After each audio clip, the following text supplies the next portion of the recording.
Hello everyone, Turtleags here, bringing you another AFK Journey video. So I am on the Pioneer server and we just got access to both Indris and Kulu. I figured that more people would be interested in Indris because he's going to be our first raid-up hero for next season, which begins in a couple days. So the structure of this video will be as follows. First, we will go over Indris's kit. Second, I will show you a replay of his performance in Dream Realm against the Plague Creeper. Third, we're going to show you my best standard arena replay with Indris. I'm going to talk about his strengths and I'm going to talk about his weaknesses. And then I'll wrap things up with some final thoughts. So without further ado, let's begin. Alright, so Indris is a 15 range physical marksman of the Wilder side. He will be an S rank hero and he will be our first raid up hero for next season. Going over his kit, his ultimate, Indris fires a silencing arrow at an enemy, dealing 240% damage. And I think my camera last time was blocking, so I'm going to move my camera over to... Maybe I can shrink it a little bit, sorry. Yeah, just so you can see the full text. The shot disables the enemy's stat buffs for 8 seconds and reduces their physical and magic defense by 20% of the rest of the battle. This ultimate kind of reminds me of Eironn because Eironn is known to do physical defense shred, right? I think Eironn shreds at least 45% magic defense. So for Indris to reduce both the enemy's physical and magic defense by 20% for the rest of the game, I think this gives him a little bit of flexibility when it comes to team building, because even though he is a physical damage dealer, but the fact that he can shred magic defense means you could technically slot him in a magic team. And as I will show you in the arena replays later in this video, there were moments where I had some team building struggles with Indris because in a later part of Indris's kit, you want to build him in a team with other debuffers, but the problem is that the Wilder faction itself doesn't have that many debuffers. The best debuffers are actually in other factions, for instance Bonnie from the Graveborn as well as Satrana from the Maulers. So for this reason it's kind of awkward. Also, because Bonnie and Siren like to go together, because you have Bonnie to cast the Aging Decay, you have Siren to do the crowd control, right, and artifact silencing.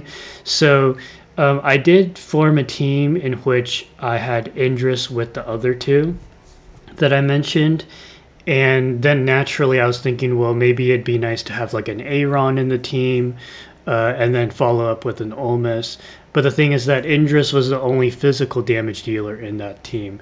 But I think the team performed alright. It's just that everyone is running Athalia on defense. So the arena looks like a blowout. But I actually, if I show the damage calcs, Indris actually did decent. The buff disabling effect doesn't work on bosses. In my opinion, I wish that this clause was not there because I think there was some hype that Indris could potentially be used in Dream Realm, and he actually does perform decently in Dream Realm, as I'll show you later. However, I think that if he was able to decrease the enemy stat buffs for 8 seconds, I don't see how that would be like. I don't see how that would hugely impact Dream Realm. Like, I think Indris would have still been balanced. So, but anyways, that's the dev's decision.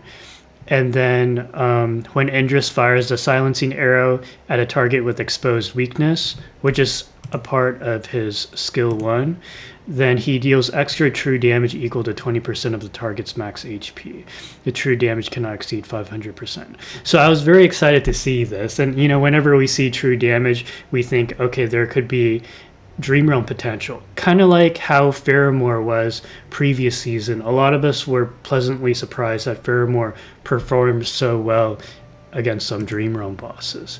Now for his skill 1, oh, and I forgot to mention, he starts with 200 initial energy. Not a whole lot, but it is something. Alright, so skill 1, passive. When an enemy is affected by at least 3 different stat reduction debuffs from Indris or his allies, the enemy's weakness is exposed. And mind you, his ultimate applies already 2 debuffs, so technically you only need 1 other debuffer on your team for this weakness exposure to come online, if I understand this correctly. Indris's normal attack deals 60% extra true damage for enemies with exposed weaknesses. This effect can trigger once every 4 seconds per enemy. In addition, Indris's normal attack fires 3 arrows, each dealing 165% damage. The arrows prioritize different enemies with exposed weaknesses. If all 3 arrows hit the same target, the second and third arrow deal 25% less damage. So a little bit of AoE / true damage capabilities. His skill 2, Arcane Binding. Indris knocks back all enemies within 2 tiles, pushing them out of the 2-tile area surrounding him. He then casts a binding spell on the nearest enemy, dealing 170% damage and immobilizing them for 5 seconds. And I think this immobilization might be the longest duration that I'm aware of in the game. That doesn't require, I mean, just barring season magic charms. Okay, so hero focus, he can get up to 10% attack in a battle plus an extra 15% if any enemy has exposed weakness. Now there is a bug with this Pioneer server where I cannot level up his hero focus, so we're missing out on up to 9% extra attack. However, it didn't seem to impact his damage that much. His damage was still quite impressive from my playtesting. And then for his Supreme Plus ability, EX1, each time Indris triggers an exposed weakness damage bonus, he increases his attack speed by 40 for 6 seconds, unstackable. So pretty decent EX1. Now EX5 increases the attack speed by 50 instead of 40. EX10, normal attacks reduce the target's physical defense by 20% for 6 seconds. Now I really like this because now we're entering somewhat Kruger territory, right? Because up until this point in the game, we've been running Kruger as our primary physical defense shredder, because with his ultimate 4 stacks leads to a cumulative 40% physical defense shred. However, if you have Indris EX10, this combined with his ultimate does lead to a 40% physical defense shred, but he also has 20% magic defense shred in his kit. And then EX15 increases attack speed to 60. So this is kind of nice. So you only really need him EX10 to get, I would say, the majority of his EX weapon value. Now, do keep in mind, though, that I have to disclaimer, there is a bug in the Pioneer server where I cannot level up his EX weapon beyond 1. Thankfully, it didn't really impact my playtesting of him, but I just wanted to point that out there. And then finally, with his Supreme Plus, after hitting an enemy with Arcane Binding, which was this one right here, the knockback, right? Indris's normal attack can trigger the exposed weakness damage bonus without cooldown for 5 seconds. And so this is kind of a way to improve his damage output. So what do I think of his kit so far? I think that it is very interesting.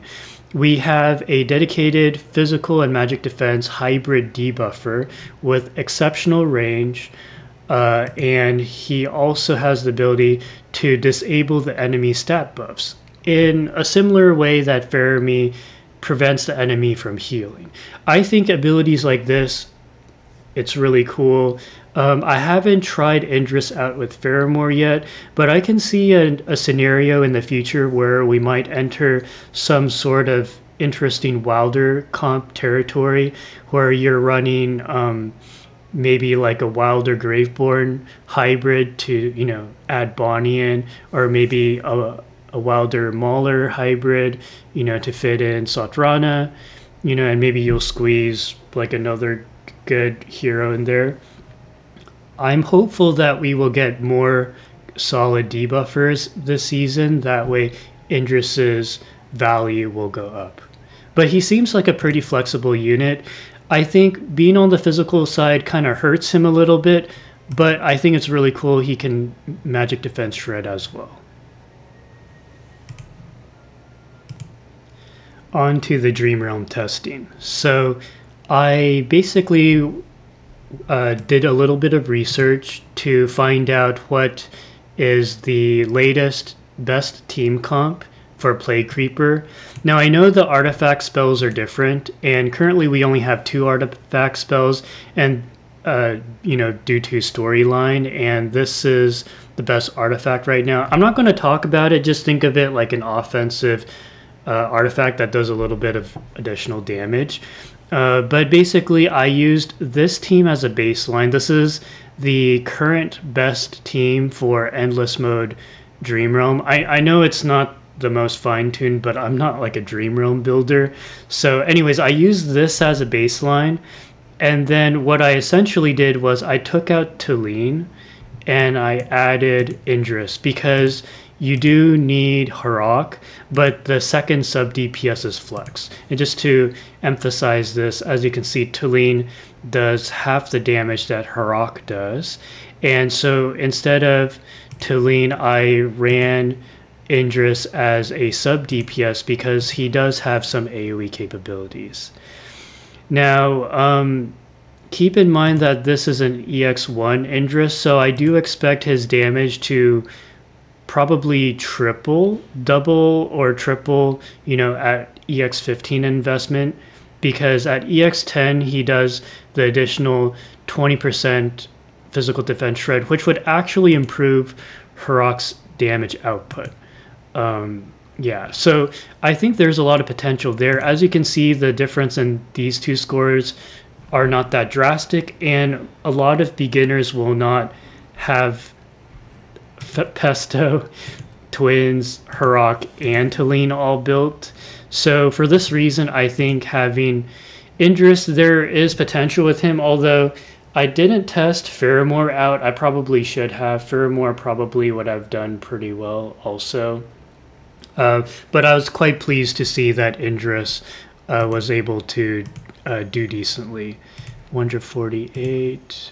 148. Okay, so from what I'm seeing, the physical defense shred didn't really help Harok at all. That is something to point out. Alright, so now let's move on to Standard Arena. Alright, so we're in Standard Arena, and I'm currently rank 9 on the server, so the opponents I'm facing are really tough. But even despite all the defeats, I was pleased with the outcome.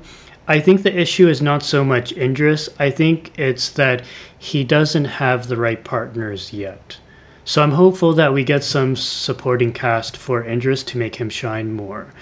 But as you can see here, we were facing basically a full Celestial Hypogene team with a Siren Splash. And without running Athalia, I pretty much ran the team that I thought had the most synergy for Indris. And as you can see here, even though my Indris is EX1 and Bonnie and Siren are EX15, his damage output is actually pretty decent. And I do believe that his skill 2 did improve the survivability of the team a little bit. So let's go ahead and run the replay. I'll slow it down a little bit. Okay, so this was a crowd control team. You have Aging Magic debuff. You also have additional debuff here. Yeah, so yeah, we didn't survive very long. This was a 12-second battle, but I think that if he was EX15 and if my team building was a little bit better, we would have done fine. But keep in mind that that was basically a free-to-play versus a whale, so we actually did pretty decent. Don't let the 12-second loss deceive you. Alright, and then Hero's another team that I tried. So after that battle, I decided to do things a little bit differently. I still wanted Bonnie for her Aging Magic, but I kind of figured that, okay, these two debuffers are good enough. I'll take Eironn out. Let's try to improve the survivability of this team with Callan. We're going to have Lily May to interrupt the enemy. And actually with this team, what I was trying to resolve was the lack of faction bonus, because the previous team was kind of, it did have a faction bonus, but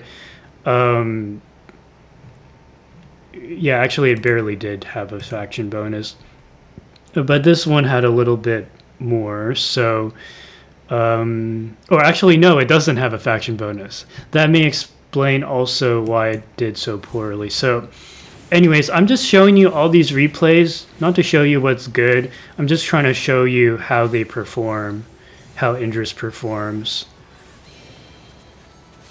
Yeah, it's a pity that everyone's running Sirens, so I can't really showcase a okay, we're almost at the end of all the bad runs.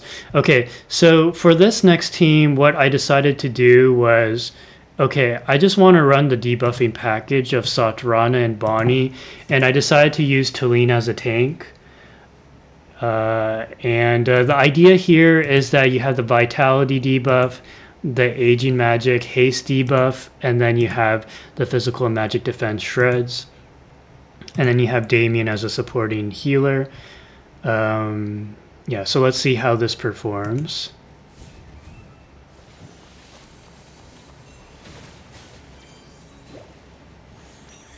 And this was a very spicy team. He was running Lucy and Kulu. Yeah, but our team didn't survive very long. I'm sorry that these teams aren't the most refined, but I was trying to think of teams that had synergy with Indris and that a free-to-play player had more access to. All right, so now to the win with Indris. So the idea behind this team was I decided that I would have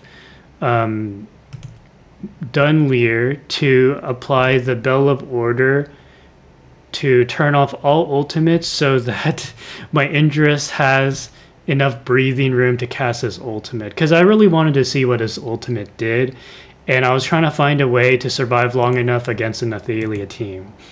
And so naturally I ran my own Athalia, because the best way to beat an Athalia team is to maintain parity.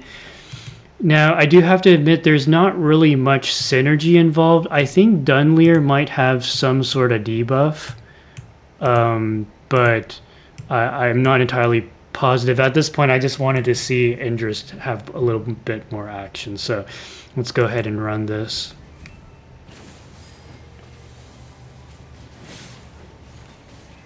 Okay, does Indris get to his ultimate?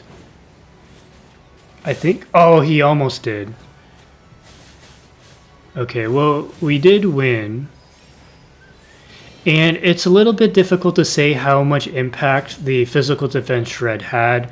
Without his EX10, we only applied a 20% physical defense shred, but anyways, I wanted to show you that because that was a win with Indris on the team, and he was only EX1.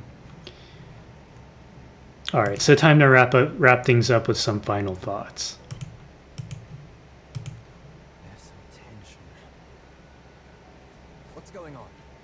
Okay, so what do I think about Indris? Let's talk about his pros first. I think there is always room for more debuffers, particularly physical defense shredders, because we don't have that many. The fact that he's a hybrid physical and magic defense shredder, I think, is one of the best parts of his kit. I also like that he has a lot of true damage in his kit, which gives him some viability in Dream Realm. Now, it remains to be seen what the chefs, our community are able to come up with Indris. I'm hopeful that he does see some play in Dream Realm. Currently, only 2 Dream Realm bosses have been revealed. One is the Nocturne Judicator, where you run a full set of supports along with Shakir. So Indris is not going to work there. Today is going to be Plague Creeper. I expect some of the newer Dream Realm bosses will make a return next season, but I don't know what all a Dream Realm bosses will be for next season. So it's very hard to predict Indris's Dream Realm potential. However, the fact that he has true damage in his kit gives this possibility. Other than that, he's a very simple unit. I don't think the 15 range really matters that much because the map isn't that big. Although I'm kind of curious what the thought process was behind this amount of range. It's entirely possible that certain stages are going to get crazy. For instance, just to show you Supreme Arena. Supreme Arena, one of the stages that's pretty crazy is this third one right here. Yeah, where you can deploy allies in the center. And so I think as maps get more interesting, it's entirely possible Indris's range could matter, where having a hero who can hit anybody from anywhere on the map becomes relevant. Okay, now let's talk about his cons. I think the cons are he's too basic. Like his kit is very simplistic. You know, he has the physical. Oh, I forgot, he disables the enemy stat buffs. So that could be impactful against certain teams like Sonya comps, where maybe in the future it's going to be like a buffing meta. He has the ability to buff the enemy's stat buffs. So that could be kind of his niche. You know, he's a very flex unit. I guess that's another pro. You can slot him in any team, especially because he does both physical and magic defense shred. So that's really good. So there may be a situation where you may want to slot Indris in for his ultimate. And the starting energy is kind of nice. But like I mentioned before, he has, well, besides his immobilize for 5 seconds for the frontmost enemy, he doesn't have any like groundbreaking crowd control, which I feel is something that the Wilder faction's really good at. And if Indris could offer something to the current crowd control shell, he'd probably perform a lot better in PvP. As you saw from my previous arena replays, I think part of the reason why I had a hard time getting Indris team comps to win was because Indris, it seems to me, in addition to debuffing, he's meant to be run as a DPS, and that does mean that he needs more of a supporting cast for him to shine. I was originally thinking that him being physical would hurt him, because that does mean that his synergy with Eironn won't be as broken as it could have been had he been on the magic side. But it's fine though. I think what's really cool is that if you actually had Indris and Eironn together, you could actually hybridize a physical and magic defense shred team comp. That was the inspiration for my Eironn Indris team. Yeah, so that pretty much wraps it up for this video. Oh, will I be summoning for him? I will be summoning for him, but I'll probably just get him Supreme Plus. I think he has PvP potential, but I wasn't particularly impressed, despite trying to have realistic expectations, that I have neither the hero focus or the EX weapon built. But I do think that he's a really cool character. I have yet to reach the story where it reveals Indris. However, I do think that character design-wise, he's a 10 out of 10. I think he kind of reminds me of Lord of the Rings for some reason, and his voice acting's really cool, and his character design's really cool, and his he has a skin that looks really cool. This, I think, you'll unlock, I would presume, from the story. Yeah, probably from the story. And then, oh yeah, he also has his hat. I'm wearing it right now. Let me show you. Oh yeah, and this is what he looks. His poses aren't that great. He's too serious. But his hat is super adorable. I think a lot of people will like his hat. But anyways, guys, thank you so much for watching, and I will catch you in the next video. Take care, guys.